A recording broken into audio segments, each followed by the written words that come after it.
Selamat pagi, salam kimia. Hari ini di tutorial ini saya akan mencoba membuat penyetaraan reaksi sesingkat mungkin, ya. Jadi agar siswa bisa cepat memahami dalam penyetaraan ini. Oke, kita mulai saja. Jadi yang perlu kita ketahui adalah yang pertama bahwa penyetaraan reaksi untuk kelas 12 itu ada dua metode, ya. Jadi kalau kita bagi, yang pertama ada metode bilangan oksidasi, kemudian yang kedua ada metode setengah reaksi. Nah, di mana dalam penyetaraan ini ada dua suasana yang digunakan. Yang pertama adalah suasana asam. Nah, di suasana asam ini berarti dalam penyetaraan nanti melibatkan H+ dan H2O. Jadi kalau H+ misalkan dia di ruas kiri, maka H2O di ruas kanan sebagai penyeimbang dalam penyetaraan.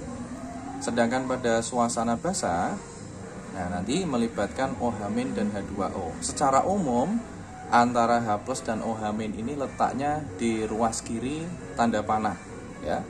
Walaupun ada beberapa reaksi yang meletakkan OH-nya itu di sebelah kanan sebagai penyetaraan reaksi. Oke. Langsung saja kita pada tutorial ini kita akan mencoba menyetarakan reaksi yang ini, MnO2 plus I2 menjadi Mn2 plus I2, ya, dalam suasana asam. Nah, bagaimana? Langkah pertamanya adalah yang pertama kita harus tahu dulu bilog dari masing-masing unsur dalam suatu senyawa ataupun dalam ion. Nah, misalkan kita tahu bahwa O adalah -2, ya. Karena O-nya ada 2, maka di sini totalnya adalah -4. Sehingga bilognya Mn adalah +4, ya. Imin kita tahu bahwa dia anion sederhana, maka bilognya adalah sesuai muatannya. Mn2+, maka sesuai muatannya +2, dan I2 karena dia unsur bebas maka dia bilognya 0. Nah, sebelum nanti kita melihat perubahannya, ya. Jadi kita lihat dulu di sini perubahan bilog masing-masing dulu. Mn dari +4 ke +2, maka dia berarti mengalami reaksi reduksi, ya, turun. Sedangkan ini Imin ke 0, nah ini berarti dia mengalami reaksi oksidasi.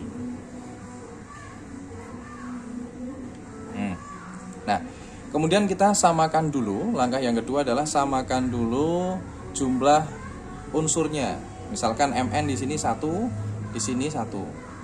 Kemudian I di sini 1, di sini 2, maka di sini harus dikalikan 2 dulu. Nah, jadi 2 Imin, ya. Sehingga bilog totalnya, saya sering menyebutnya adalah bilog total menjadi -2.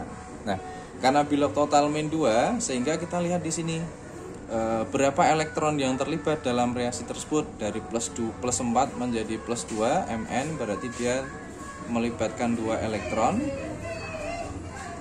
Sedangkan I karena dari -2 ke 0 ini juga melibatkan 2 elektron. Nah, setelah kita tahu berapa elektron yang terlibat, adalah kita samakan jumlah elektron pada reaksi reduksi dan oksidasi, ya. Nah, di reduksi ini melibatkan 2 elektron, di oksidasi juga melibatkan 2 elektron. Karena elektron sudah sama, maka tidak perlu kita kalikan. Biasanya ada juga dikalikan elektron ini dikalikan banyaknya elektron ini, yang sini dikalikan banyaknya elektron ini untuk menyamakan banyaknya elektron yang terlibat dalam reaksi tersebut. Nah, karena ini sudah sama, maka tinggal kita tulis ulang saja di bawah, ya. Nah, misalkan di sini MnO2 plus 2 Imin. Nah, ini dikasih jarak untuk memberikan suasana asam atau basa menjadi Mn2 plus I2. Nah, karena ini suasana asam, kita ingat ini, ya. Suasana asam berarti melibatkan H+ dan H2O. Nah, ada cara yang sederhana menurut saya. Jadi semua muatan di sebelah kiri dan sebelah kanan itu dipindah ke kiri semua. Misalkan ini muatannya, ya. Muatan. Ini Mn2 berarti 0. Ini -1 kali 2 berarti -2. Ini berarti +2. ini 0. Nah, kalau muatan kemudian dipindah ke sini semua, maka ini menjadi min 2. Jadi ini juga min 2. Jadi totalnya adalah min 4. Nah, karena jumlah muatan di sebelah kiri itu min 4, maka kita tarik. Untuk menyetarakannya, maka kita butuh, karena min 4, kita butuh 4 plus biar total muatannya adalah 0. Nah, maka di sini tambahkan saja sebanyak 4H plus. Ya. Jadi 4H plus ini muncul karena total muatan setelah dipindah ke ruas kiri semua adalah min 4. Nah, kemudian di ruas kanan jangan lupa kita tambahkan H2O. Berapa H2O yang dibutuhkan? Biasanya adalah setengah dari H plus. Jadi kalau H plusnya 4, maka hanya ada 4, maka di sini butuh 2H2O. Bisa kita cek, Mn-nya sudah 2, I-nya sudah 2, O-nya 2, H-nya 4. Nah, ini sudah setara. Jadi seperti itu ya. Saya kira mudah.